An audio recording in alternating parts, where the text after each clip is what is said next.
நீதி வழங்கும் போது அண்ணன் தம்பி சொந்தம் பந்தம் பணக்கார ஏழை எதையுமே பார்க்க கூடாதுடா. நாயத்தை மட்டும் தான்டா சொல்லணும். உறவுகளுக்கு வணக்கம். நான் உங்கள் ஆர்கே ரெஜி. இன்றைக்கு முக்கியமான ஒரு காணொளி. முக்கியமான காணொளி என்று சொல்வதை விட நேற்றைய நாளிலே நான் ஒரு காணொளியை பதிவேற்றிருந்தேன், இந்த ரீச்சா பாஸ்கரன் சம்பந்தமாக. நான் அந்த காணொளியை பதிவிடும் போதே கூறியிருந்தேன், எனக்கும் இந்த ரீச்சா பாஸ்கரனுக்கும் இதுவரைக்கும் எந்த ஒரு தொடர்பாடலும் இல்லை, நான் ரீச்சாவுக்கு போனதும் இல்லை என்று சொல்லி ஆனால் அந்த காணொளிக்கு கீழே பல பேர் பல கருத்துக்களை பதிவிட்டு வருகிறீர்கள். சில கருத்துக்களை நான் அழித்து விட்டேன், ஆனாலும் சில கருத்துக்களை விட்டு வைத்திருக்கின்றேன், தேவைப்படும் போது அவர்களிடமே அதை கேட்பதற்காக. மற்றது, இந்த சோசியல் மீடியாவை பொறுத்தளவுக்கு அல்லது யூடியூப்பை பொறுத்தளவு வரைக்கும் நாங்கள் கேட்கிறவர்களுக்கெல்லாம் பதிலளித்து கொண்டிருக்க முடியாது. அப்படியாக இருந்தால் நாங்கள் இதை கொண்டு நடத்தவும் முடியாது. தயவு செய்து உங்களுடைய கேள்விகளுக்கான பதில்களை நீங்களே உங்களிடமே கேட்டுக்கொள்ளுங்கள், அதுதான் கூற முடியும். ஒவ்வொன்றுக்கும் காரணங்கள் சொல்ல முடியாது.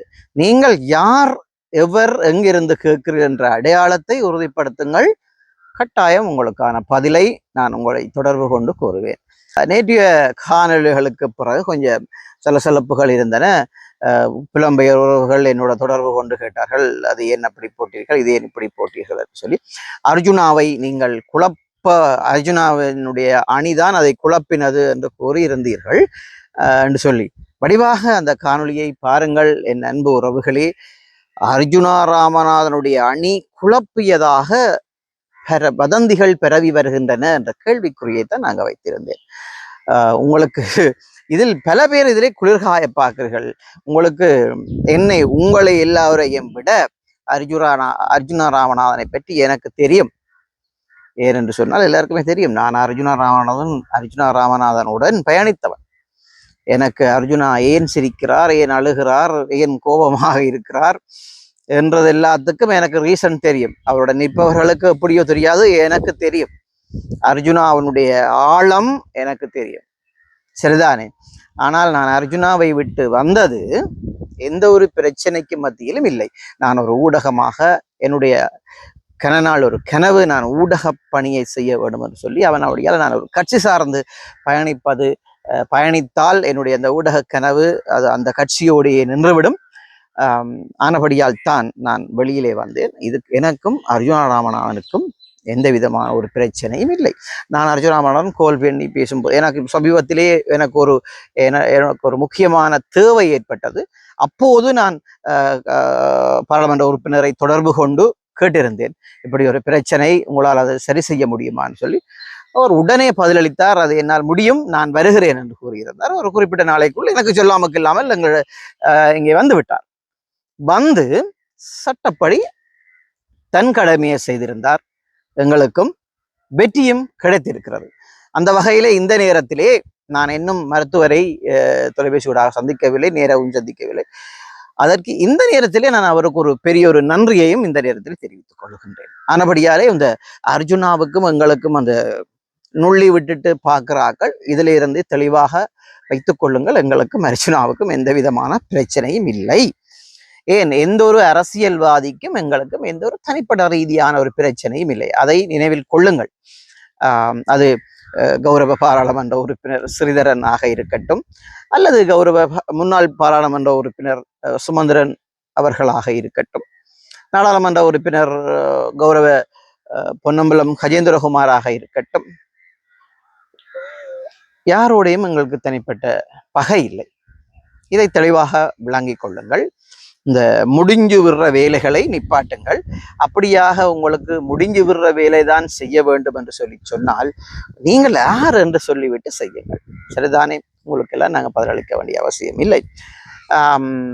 ஆனால் ஒரு விஷயம் மட்டும், எனக்கும் அர்ஜுனாவுக்கு பிரச்சனையை மூட்டி விடுவோம்னு நினைக்காங்களாப்பா, அது சரி வராது. எங்களுக்குள்ளே ஒரு இது இருக்கிறது. நான் ஏதாவது தேவைப்பட்ட கேட்டால் அதை உடனே அவர் செய்து தருகிறார். அர்ஜுனா ராமநாதன் போய் ரீச்சாவுக்குள்ள அவருடைய அணியை இறக்கி குழப்பினதாக யார் நான் சொன்னானா? இல்லை. எனக்கு தெரியும் அர்ஜுனா ராமன் அப்படியான ஆள் இல்லை. என்னோடு பிரச்சனை என்றால் நேரடியாக கதை, நேரடியாக சொல்லுவார், நேரடியாக அல்லது வீடியோ போடுவார், அல்லது உன்னோட பிரச்சனை என்றால் அப்படி அடிப்பார். அதுதான் அவருடைய பழக்கம். இந்த ஒளிச்சு நின்று குத்துற வேலை, அவனை சொல்லி இவனை சூக்காட்டி விடுற வேலையெல்லாம் அர்ஜுனாவிடம் இல்லை. எனக்கு வடிவாக தெரியும். என்னை விட அர்ஜுனாவுக்கு வயசு குறைவு.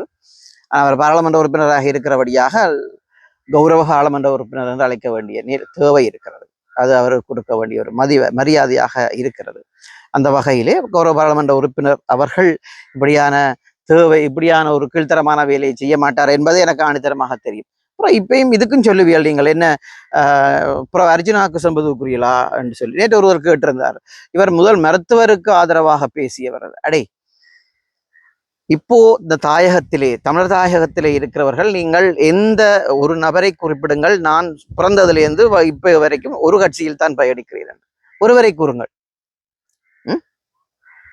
பெரிய பெரிய பாராளுமன்ற உறுப்பினர்கள் எல்லோரும் ஏன் சில பாராளுமன்ற உறுப்பினர்கள் கூடி அரசியலுக்கு வரக்கு முதல் வேற கட்சியுடன் பயணித்தவர்களாகத்தான் இருந்தார்கள். தற்போது வேற கட்சியில் பயணிக்கிறார்கள். அது எங்களுடைய தனிப்பட்ட விருப்பு, விளங்குதானே? அது அன்று அது சரியாக தெரிந்திருக்கும், இன்று இது சரியாக தெரிகிறது. அதுதான் ஒழிய நாங்கள் எங்கு நிற்க வேண்டும் என்பதை நீங்கள் முடிவெடுக்க வேண்டிய அவசியம் இல்லை.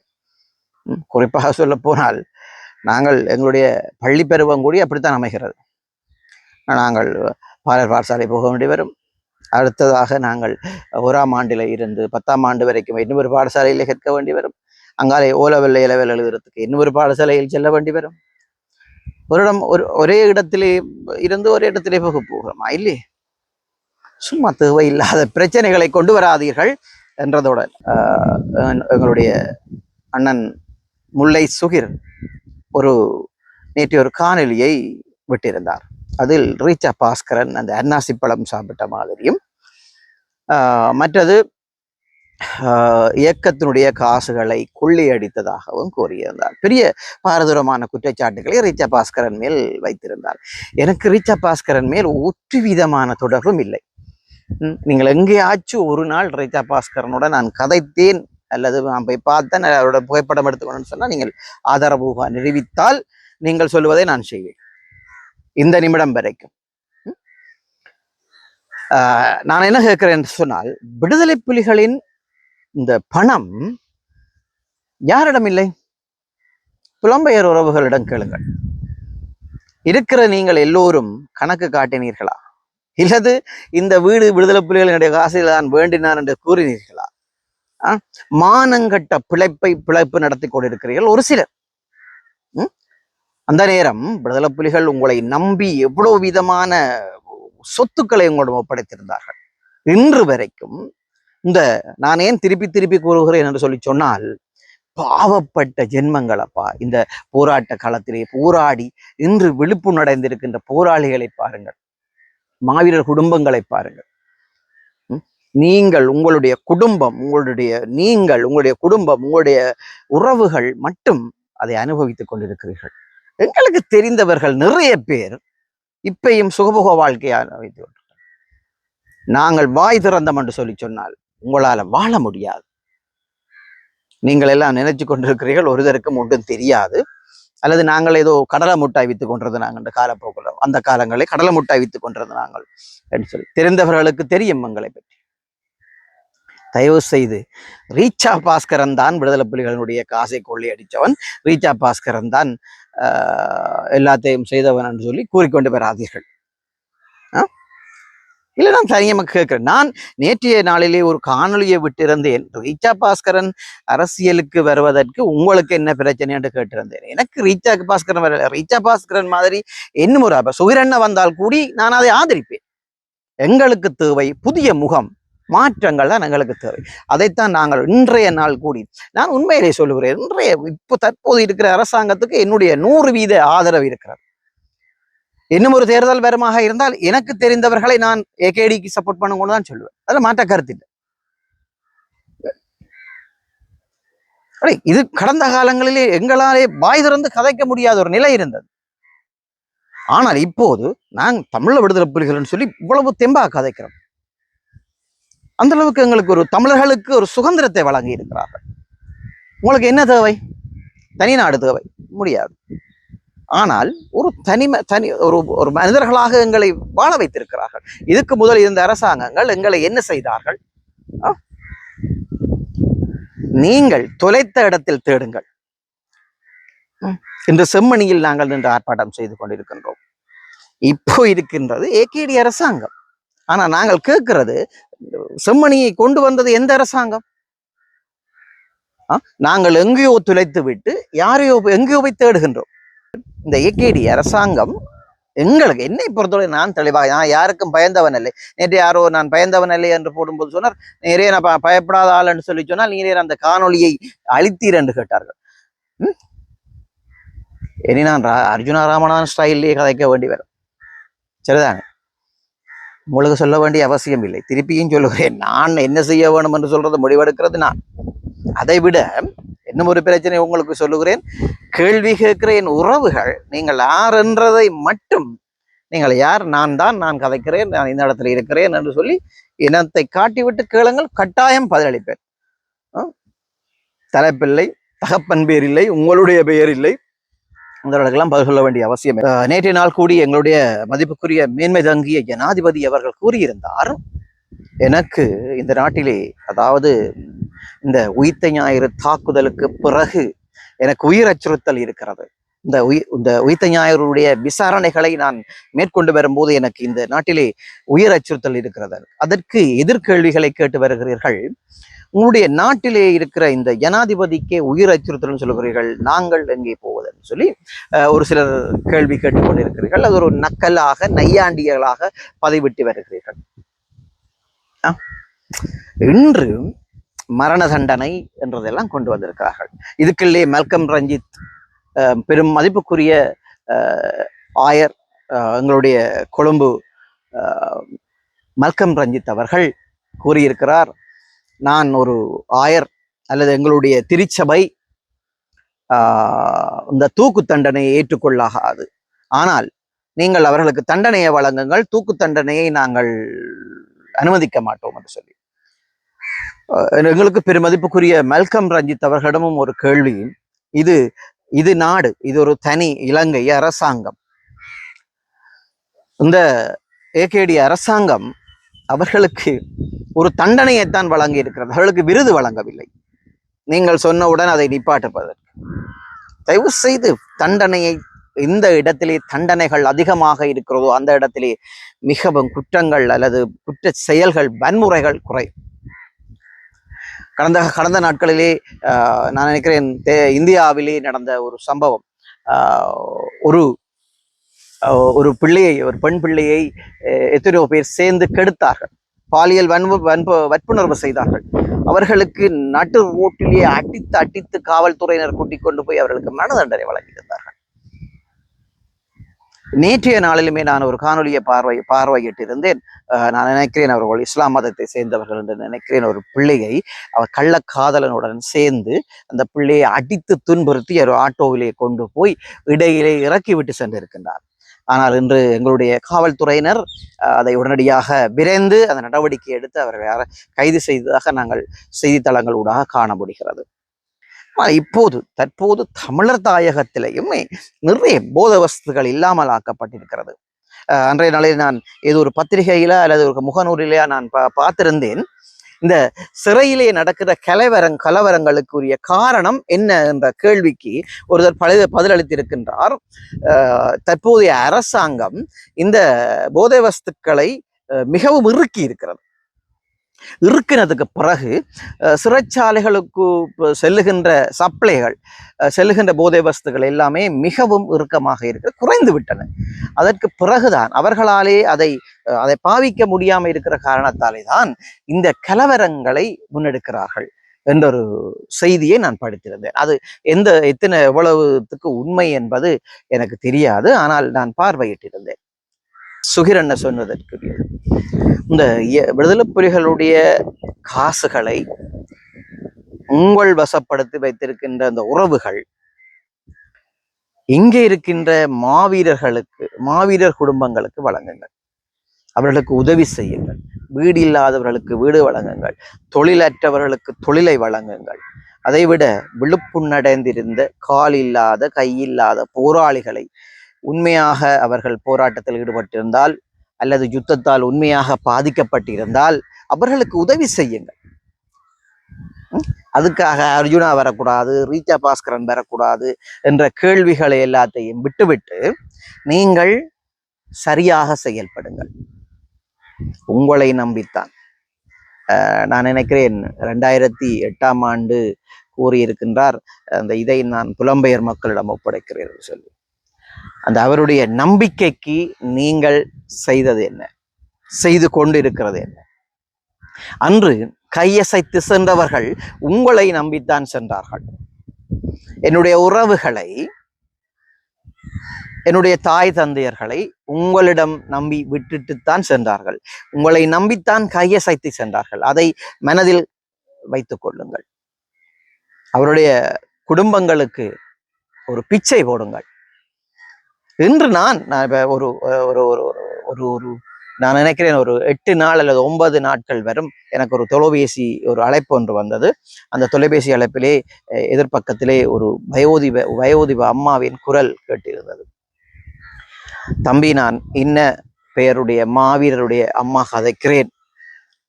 என்னுடைய வீடும், நான் 2 மாவீரர்களின் தாய். என்னுடைய வீடு, என்னுடைய காணிகள் எல்லாம் பறிபோக போகிறது. என்னுடைய பிள்ளையை மட்டும் வைத்துக் கொண்டிருக்கின்றேன். நான் அந்த வீட்டினுடைய உறுதிகளை நான் பேங்கிலே ஈடு வைத்து விட்டேன். அது பறிபோக போகிறது என்று சொல்லி கண்ணீர் மல்க அந்த தாய் கதறி அழுது எனக்கு தொலைபேசியோடாக தொடர்பு கொண்டார். இதுக்கு முதலும் நான் நினைக்கிறேன் சிலருக்கு இது சம்பந்தமாக தெரியும் என்று நினைக்கின்றேன்.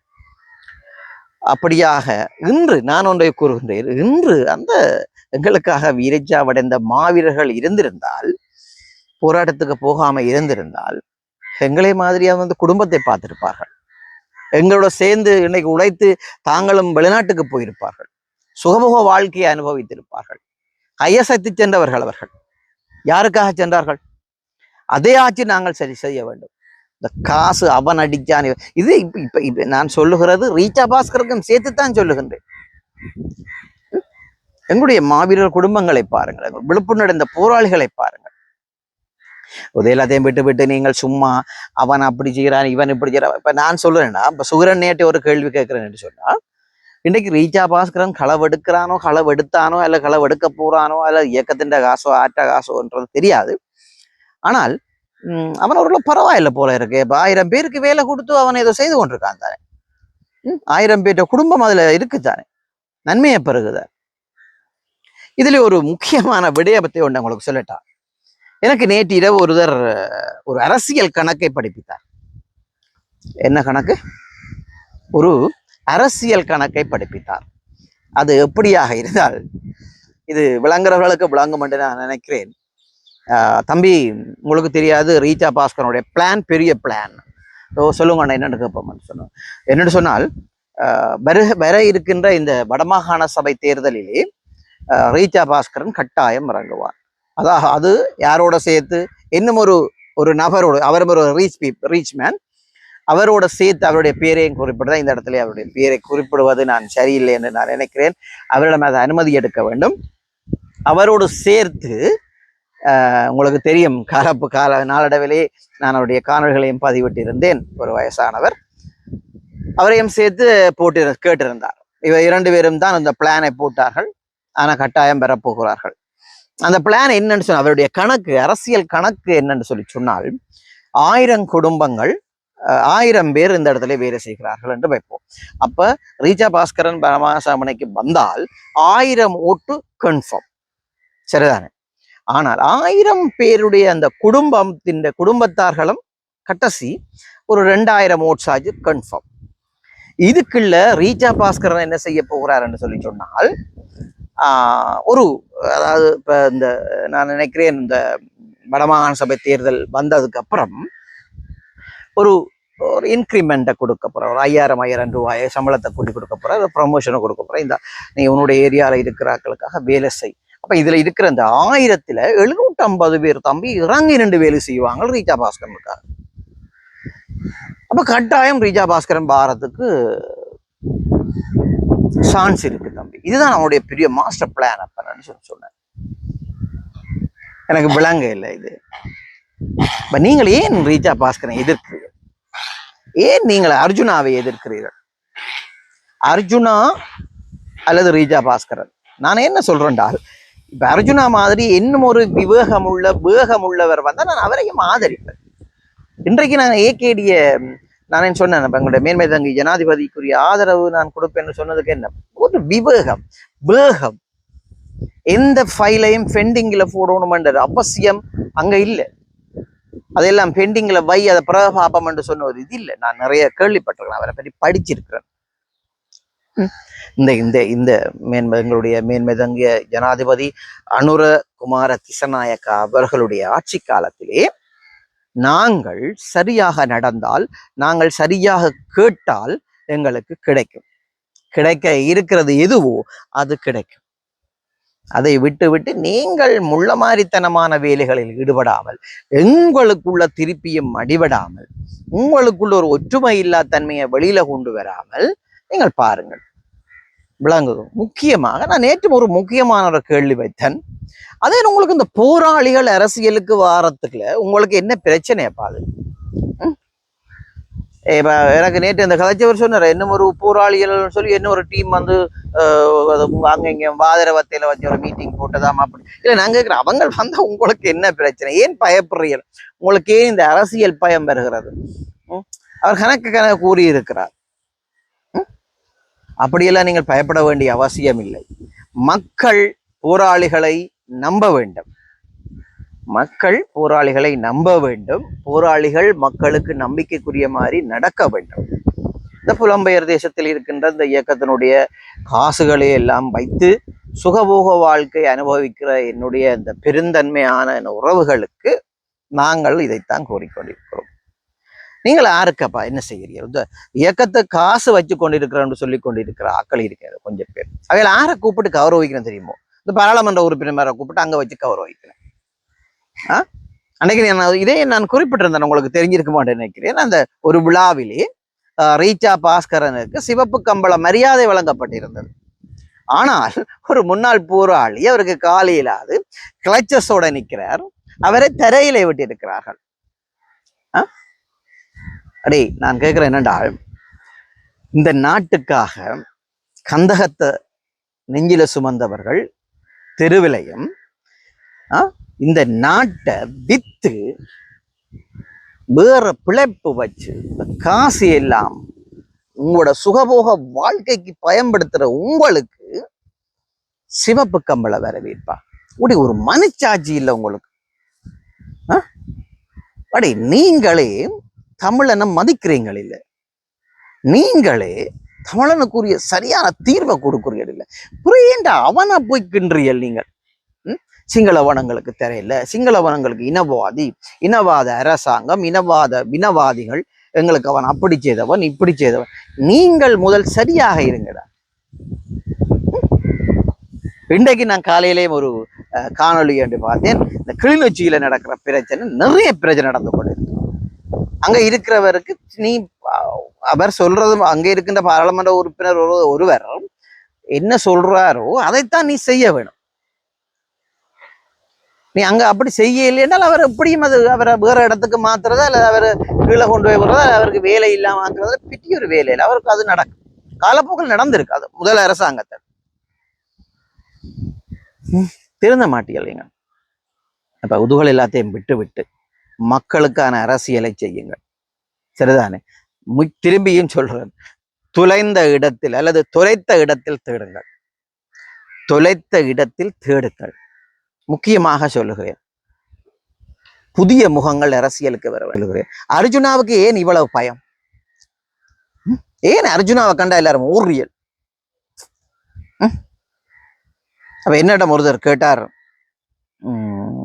அன்றைக்கு, நான் அர்ஜுனா என்னதான் இருந்தாலும் சில பேர் சொல்லுவாங்க, நான் அன்றைக்கு ஒரு இடத்துக்கு செம்மணி ஆர்ப்பாட்டத்துக்கு கொண்டு போனேன். அப்ப என்னைக்கு தெரிந்தவர்களும் அந்த இடத்துல இருந்தார்கள். ஒரு பாராளுமன்ற உறுப்பினரா, சும்மா ஒரு திரும்பியில் ஒரு பாராளுமன்ற உறுப்பினர் சொல்றாராம், நான் போறேன் மோட்டர் சைக்கிளை விட்டு இறங்கிட்டு பேக்கை கொழுகி கொண்டு போறேன், ஊசி வருதுன்னு சொன்னாராம். அப்ப நான் கேட்கிறேன், உங்களுக்கு என்ன பயம் அப்பா அந்த ஊசிக்கு? ஏன் பயப்படுங்க? நான் ஊசியில இல்லையே பயப்பேன். அர்ஜுனா வந்தால் உங்களுக்கு ஏன் பயம்?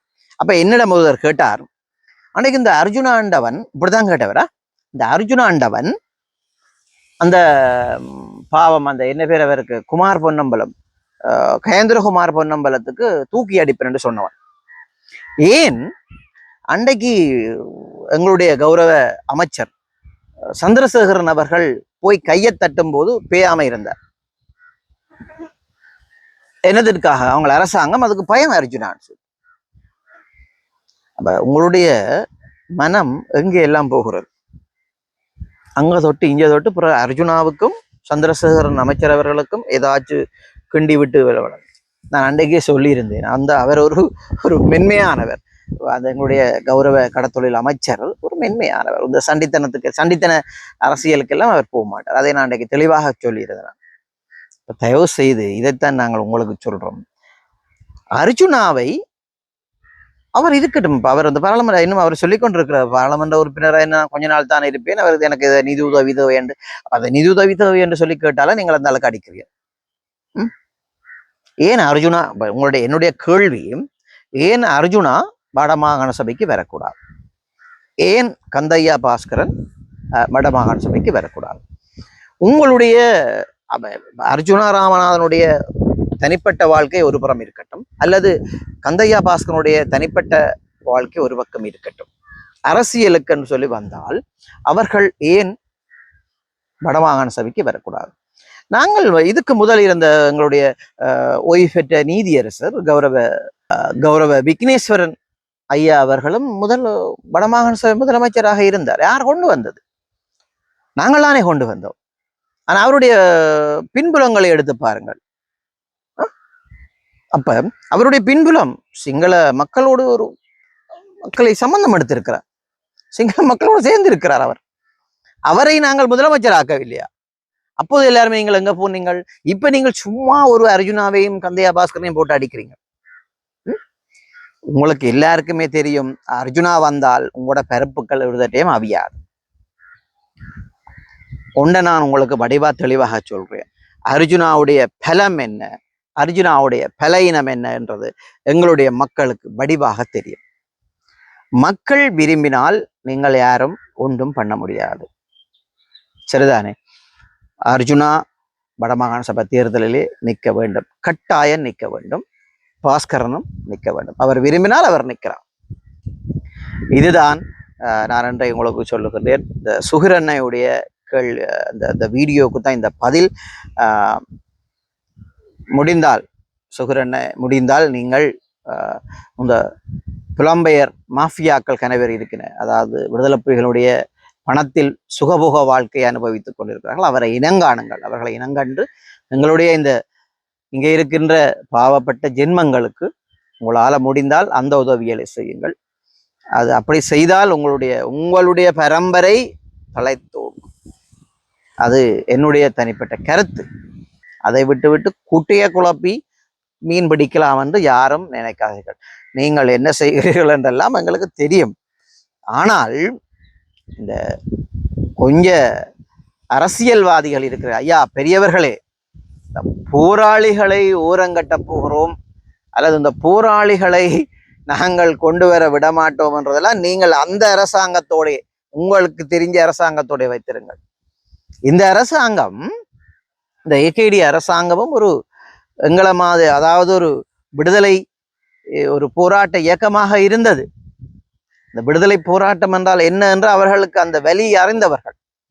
அதைவிட இப்போது இருக்கிற ஜனாதிபதி அவர்கள் எந்த ஒரு அரசியல் பின்புலமும் இல்லாமல் ஒரு கீழ்ப்பட்ட ஒரு வறுமைப்பட்ட குடும்பத்திலிருந்து வந்தவர். உங்களுடைய இந்த ஆதிக்க அரசியலை விட்டுவிட்டு மக்கள் விரும்புகின்ற அரசியலை செய்ய பாருங்கள். திருப்பியும் சொல்லுகின்றேன், இந்த போராளிகளை ஓரங்கட்டுவோம் என்பதை விட்டுவிட்டு மக்களுக்கான அரசியலை செய்யுங்கள். அர்ஜுனாவை வரவிடுங்கள், கந்தையா பாஸ்கரனையும் வரவிடுங்கள், தமிழ் மக்களை வாழ வையுங்கள். இன்னும் ஒரு காணொலியில் சந்திக்கும் வரை உங்களுடைய விடைபெறும் நான் உங்கள் ஆர்கே.